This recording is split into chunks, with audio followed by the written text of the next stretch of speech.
So, hello friends, welcome to my YouTube channel, Matt the Educator. सो आज हम पढ़ने वाले हैं क्लास 12 के अकाउंटेंसी का first chapter profit and loss appropriation account, जो कि 4 मार्क्स के लिए बंगाल बोर्ड में पूछा जाता है। वीडियो स्टार्ट करने से पहले मैं आपको बता दूं, अगर आप न्यू हैं मेरे चैनल पे तो सबसे पहले मेरे चैनल को सब्सक्राइब कर दें। वीडियो के नीचे लाल कलर का सब्सक्राइब में लिखा हुआ होगा, उसको दबा दें और बेल भी प्रेस कर दें, ताकि जो भी मेरा न्यू वीडियो आए सबसे पहले आपको अपडेट मिल जाए। सो क्लास स्टार्ट कराते हैं, ज़्यादा वक्त नहीं लूँगा आपका। Profit and loss appropriation account, हम लोगों के माइंड में ज़रूर आता होगा कि भाई ये profit and loss appropriation account क्या है। सो बता दूं कि आपने क्लास 11 में फाइनल अकाउंट बनाया होगा, जिसमें कि आपने सीखा होगा ट्रेडिंग अकाउंट बनाना, प्रॉफिट एंड लॉस अकाउंट बनाना एंड देन बैलेंस शीट। तो प्रॉफिट एंड लॉस अकाउंट क्या है, ये भी एक फाइनल अकाउंट का पार्ट है और ये प्रॉफिट एंड लॉस अकाउंट के बाद बनाया जाता है। सो स्टार्ट करते हैं कि प्रॉफिट एंड लॉस एप्रोप्रिएशन क्या है। जैसे कि मैंने यहाँ पे नोट्स में प्रोवाइड किया, आप देख सकते हैं कि what is profit and loss appropriation account. So मैंने आंसर लिखा था, बताया था, आप लोगों को देख लीजिए। अगर हो सके तो नोट डाउन भी कर लीजिएगा, एग्ज़ाम में अगर ये लिखिएगा तो आपको फुल एक में 1 मार्क्स मिलेगा। What is profit and loss account? Profit and loss appropriation account is an account. Profit and loss appropriation account एक अकाउंट है which indicate the distribution of revenue to the different head of the firm, जो ये दिखाता है कि एक firm में, एक बिजनेस, एक इंटरप्राइजेस में जो जो उसके मेंबर है, पार्टनर्स है, उन सबों को बिजनेस से जो इनकम, रेवेन्यू, प्रॉफिट प्रोड्यूस हुआ है कैसे बांटा जाता है बेसिकली। सो यही दिखाता है कि बिजनेस में, एक फर्म में जो इनकम प्रोड्यूस हुआ है, पार्टनर को कैसे बांटा जा रहा है, उसी को प्रॉफिट एंड लॉस अकाउंट कहते हैं, उसी अकाउंट में शो करते हैं। सो मैंने आपको वीडियो के स्टार्टिंग में ही बता दिया था कि प्रॉफिट एंड लॉस एप्रोप्रिएशन कब बनाया जाता है। प्रॉफिट एंड लॉस अकाउंट के बाद बनाया जाता है, क्योंकि ये भी एक फाइनल अकाउंट का पार्ट है। अगर क्वेश्चन आए कि what is when profit and loss appropriation account is prepared, then you can answer it that profit and loss appropriation account is prepared after making profit and loss account. या फिर ये ना लिख के दूसरा आंसर ये भी कह सकते हैं कि एक फाइनल अकाउंट का पार्ट होने की वजह से ये एक पर्टिकुलर अकाउंटिंग ईयर के एंड होने पर बनाया जाता है। अब माइंड में क्वेश्चन आता होगा कि ये पर्टिकुलर अकाउंटिंग ईयर क्या है।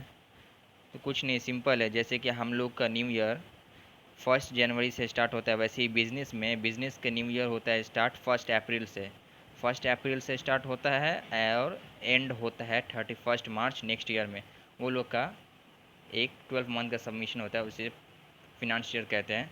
तो बिज़नेस के पर्पज़ से देखें तो फिनांस ईयर ही उसका पर्टिकुलर अकाउंटिंग ईयर होता है। तो वही मैंने यहाँ पे मेंशन किया है कि which start from 1 April of a year and and on 31 March of next year. इसको फिनांशियल ईयर भी कहते हैं। एग्जांपल भी मैंने दिया है, जैसे कि 1 अप्रैल 2020 से लेकर 31 मार्च 2021, ये एक कंप्लीट 12 मंथ है। तो ये एक फिनांशियल ईयर है। और ऐसे जनरली बोला जाए पर्टिकुलर अकाउंटिंग ईयर क्या है, तो ऐसे जनरली बोले जाएंगे तो सबमिशन ऑफ अ 12 मंथ कह सकते हैं। सबमिशन ऑफ 12 मंथ को एक अकाउंटिंग ईयर कहते हैं। हम बिज़नेस के पर्सपेक्टिव से बोले, इसलिए बिज़नेस के पर्सपेक्टिव से particular accounting year financial year होगा। सो गाइस, ये कुछ इन्फॉर्मेशन थी जो आपको बतानी थी profit and loss appropriation account बनाने से पहले। सो चलिए देखते हैं कि profit and loss appropriation account कैसे बनेगा, आखिर होता कैसा है। सो मैं यहाँ पे आपको प्रोफॉर्मा दिखाता हूँ। ये देखिए, ये है प्रोफॉर्मा। कुछ इस तरह का profit and loss appropriation account दिखेगा जब बनेगा, तो ऐसा ही रहेगा। उसमें ये सारी एंट्री सब होंगे, ये देख लीजिए।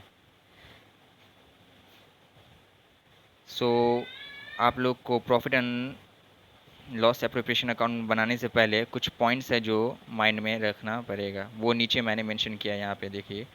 जैसे कि all expenses due to business prospective will be recorded on the debit side of profit and loss appropriation account.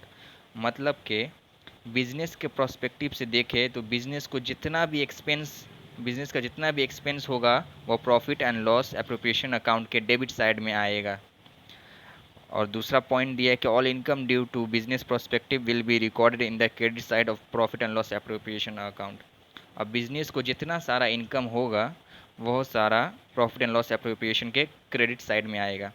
जैसे कि देख सकते हैं यहाँ पे मैंने डेबिट साइड में लिखा है इंटरेस्ट ऑन कैपिटल, ये एक एक्सपेंस है। क्यों? क्योंकि बिजनेस कैपिटल के ऊपर पार्टनर को इंटरेस्ट दे रहा है, तो ये बिजनेस के लिए तो एक तरह का एक्सपेंस हुआ ना, क्योंकि वो पार्टनर जो कैपिटल लगाया एक फर्म में, फर्म उसके बदले इंटरेस्ट पे कर रहा है, तो बिजनेस के लिए तो जाहिर सी बात ये एक्सपेंस हुआ, इसलिए ये डेबिट साइड में रिकॉर्ड हुआ। वैसे ही पार्टनर सैलरी, अब पार्टनर को बिजनेस कुछ सैलरी देगा, पार्टनर जब काम कर रहा फर्म में, जाहिर सा बात है कि बिजनेस के लिए, बिजनेस जो सैलरी दे रहा है उसके लिए वो एक्सपेंस हो जाएगा, इसलिए ये भी डेबिट साइड में लिखा है। वैसे भी partners bonus account, interest on loan account, general reserve and credit side में देखिए, जब आप क्वेश्चन देखिएगा profit and loss appropriation account का, तो उसमें कैपिटल दिया रहेगा, इंटरेस्ट ऑन कैपिटल, ये सारी चीज़ एडजस्टमेंट मेंशन किया हुआ रहेगा। उसके साथ साथ एक नेट प्रॉफिट भी दिया हुआ रहेगा कि एक पर्टिकुलर अकाउंटिंग ईयर का ये नेट प्रॉफिट है, तो वो नेट प्रॉफिट क्रेडिट साइड में by profit and loss account करके लिखना है। एज यू कैन सी, जैसे मैंने यहाँ पे प्रोफोमा में आपको शो किया है, वैसे ही यहाँ पे देख सकते हैं कि मैंने interest on drawing credit side में लिखा। ड्राइंग्स बेसिकली बात 11 में आप लोगों ने सीखा होगा ड्राइंग्स क्या होता है। जब एक पार्टनर फर्म से कुछ पैसा विड्रॉ करता है पर्सनल यूज़ के लिए, तो उसे ड्राइंग्स कहते हैं। अगर वो फर्म से कुछ पैसा उधार ले रहा है अपना पर्सनल यूज़ के लिए, तो जाहिर सी बात है बिजनेस उसको फ्री में तो देगा नहीं, कुछ ना कुछ तो चार्ज करेगा। अब जो कुछ हो सकता है, कुछ इंटरेस्ट चार्ज करे, 5%, 10%, 15%, कुछ भी परसेंटेज चार्ज करे। 2% जो चार्ज करेगा बिजनेस पार्टनर से, तो वो तो उसके लिए इनकम होगा, इसलिए क्रेडिट साइड में बाय इंटरेस्ट ऑन ड्राइंग्स करके लिखा है। जितना भी डेबिट साइड में आएगा, जितना भी एडजस्टमेंट, वो सारा टू करके लगेगा, और जितना क्रेडिट साइड में आएगा वो बाई करके होगा। अब ये सारे एडजस्टमेंट कर लेने के बाद दोनों को मैच करेंगे कि टैली करेंगे कि क्रेडिट साइड बड़ा है या फिर डेबिट साइड बड़ा है। अगर क्रेडिट साइड बड़ा है तो बिजनेस को प्रॉफिट हुआ है, अगर डेबिट साइड बड़ा है, सॉरी माय मिस्टेक, अगर क्रेडिट साइड बड़ा है तो प्रॉफिट हुआ है और जो पार्टनर में बांटा जाएगा, और डेबिट साइड बढ़ा तो लॉस हुआ जो पार्टनर से शेयर किया जाएगा लॉस है तो।